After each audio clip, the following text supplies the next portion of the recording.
Friends, welcome to PCM world. और friends, आज हम दोबारा से करने जा रहे हैं अपने +2 क्लास का इलेक्ट्रोस्टैटिक्स चैप्टर का सेकंड पार्ट। तो फ्रेंड्स, यहाँ पे हम सबसे पहले पढ़ने वाले हैं principle of conservation of charge. जैसे कि फ्रेंड्स, हम principle of conservation of mass पढ़ते हैं केमिस्ट्री में कि हम किसी भी केमिकल का मास ना तो डिस्ट्रॉय कर सकते हैं और ना ही क्रिएट कर सकते हैं। तो इसमें भी फ्रेंड्स बिल्कुल वैसे ही है कि इन एन आइसोलेटेड सिस्टम, वो अपना जो सा सिस्टम है वो आइसोलेटेड होना चाहिए अपनी बाहर की वर्ल्ड से। तो उसमें फ्रेंड्स हम चार्ज को ना ही तो क्रिएट कर सकते हैं और ना ही डिस्ट्रॉय कर सकते हैं। तो इसमें फ्रेंड्स यही लिखा हुआ है कि in an isolated system charge can neither be created not destroyed. और उसके बाद में फ्रेंड्स हम पढ़ते हैं मेथड्स ऑफ चार्जिंग बॉडीज। तो इसका फर्स्ट मेथड होता है कि हम बॉडीज को रबिंग से या फिर फ्रिक्शन से चार्ज कर सकते हैं। कि अगर हम किसी भी दो बॉडीज को आपस में रब करते हैं या उनको अपने हाथ के साथ फ्रिक्शन देते हैं तो उसमें चार्ज आ जाता है, उसमें चार्ज पैदा हो जाता है। और फ्रेंड, जैसे कि अगर आप इसकी प्रैक्टिकल एग्जांपल करना चाहें तो आप देख सकते हैं कि अगर हमारे पास कोई बैलून है, उसमें हवा भरी हुई है, और अगर हमारे पास कोई सिल्क का कपड़ा है, अगर हम उन दोनों को रब करते हैं 5-6 सेकंड के लिए, अगर हम उनको रब करते हैं और उसके बाद में अगर हम उनको अलग अलग करते हैं तो वो एक दूसरे से चिपकने की या फिर एक दूसरे की तरफ अट्रैक्ट करने की कोशिश करते हैं। और अगर फ्रेंड्स हम सेकंड पॉइंट की बात करें तो चार्जिंग बाय टच। तो अगर फ्रेंड्स हमारे पास कोई बॉडी है जो उनसी की पहले ही चार्ज एक्सेस करा हुआ है, जिसने पहले हमारे पास बॉडी है, मान लो कि जिसके ऊपर पॉजिटिव चार्ज है या जिसके ऊपर नेगेटिव चार्ज है, अगर हम उसको किसी और दूसरी बॉडी से जो कि अनचार्ज है उससे अगर हम टच करवाएंगे तो उस पे भी वो चार्ज एक्वायर हो जाएगा। अगर हमारे पास कोई, मान लो यहाँ पे ए बॉडी है, ये इस पे पॉजिटिव चार्ज है, और यहाँ पे हमारे पास बी बॉडी है जिस पे कोई चार्ज नहीं है, अगर जैसे कि हम इन दोनों को टच करवाते हैं तो ए से चार्ज और बी में आ जाता है। और उसके बाद में फ्रेंड्स सबसे मेन जो सा अपना टॉपिक होता है यहाँ पे, चार्जिंग बाय इंडक्शन। तो इसमें फ्रेंड्स क्या होता है कि जैसे कि अगर हमारे पास कोई चार्ज बॉडी है, यहाँ पे जैसे कि मैंने आपको शो कर रखा है कि हमारे पास मान लो ये कोई चार्ज बॉडी है, इसके ऊपर अगर हमारे पास प्लस का चार्ज है, तो यहाँ पे अगर मैंने इसको किसी दूसरी बॉडी के अगर मैं पास लेकर आऊंगा तो प्लस अगर इस बॉडी के पास है तो यहाँ पे आके इसके जोन से इस सरफेस पे है माइनस चार्ज एक्वायर हो जाएगा, क्योंकि प्लस जोन सा चार्ज है वो माइनस को अट्रैक्ट करता है। और यहाँ पे अगर पॉजिटिव चार्ज है तो यहाँ पे आ जाएगा नेगेटिव चार्ज इस सरफेस पे। और अगर यहाँ पे नेगेटिव चार्ज है तो इस सरफेस पे जोन सा किसी ऑपोजिट सरफेस है, यहाँ पे हमारे पास आ जाएगा पॉजिटिव चार्ज।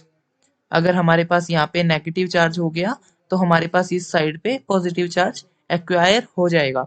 और अगर हम ऐसे ही यहाँ पे ए बॉडी की बात करें तो ड्यू टू यहाँ पे कि जैसे हमारे पास अगर पॉजिटिव चार्ज है तो ए बॉडी के इस वाले राइट सरफेस पर नेगेटिव चार्ज एक्वायर हो जाएगा, क्योंकि हमको बॉडी को न्यूट्रल भी रखना है, इसलिए यहाँ पे माइनस या फिर नेगेटिव चार्ज एक्वायर हो जाएगा।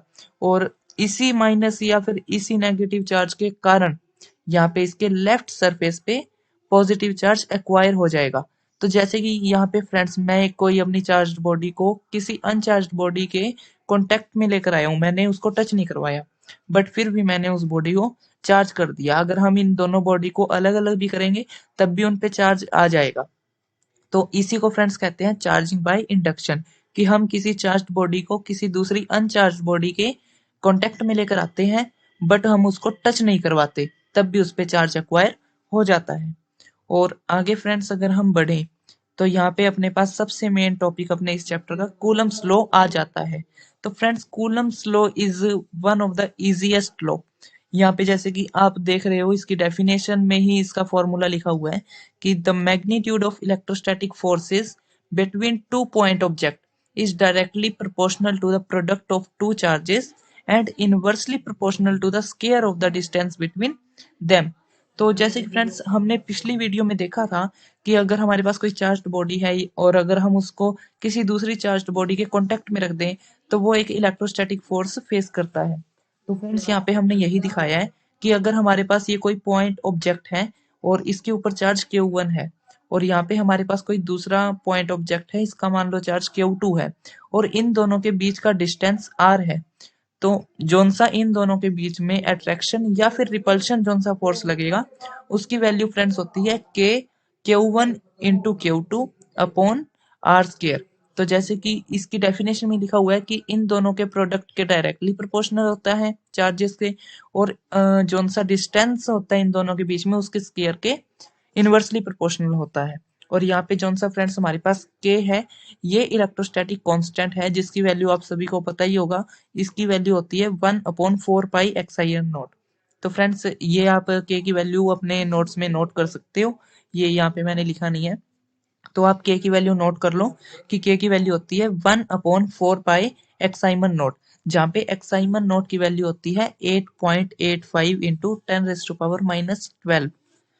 और उसकी अगर हम, जैसे कि हमारे पास ये जो सा इलेक्ट्रोस्टैटिक कांस्टेंट के है, अगर हम इसकी यूनिट्स की बात करें तो इसकी एसआई यूनिट होती है न्यूटन मीटर स्क्वायर पर कूलम स्क्वायर। तो फ्रेंड्स आप इसको कर ही सकते हो कि जैसे कि हमारे पास फोर्स की एसआई यूनिट होती है न्यूटन, अगर हम आर को उधर ले जाएं तो न्यूटन मीटर स्क्वायर, और जो से ये इनका चार्जेस का प्रोडक्ट है वो नीचे आ जाएगा।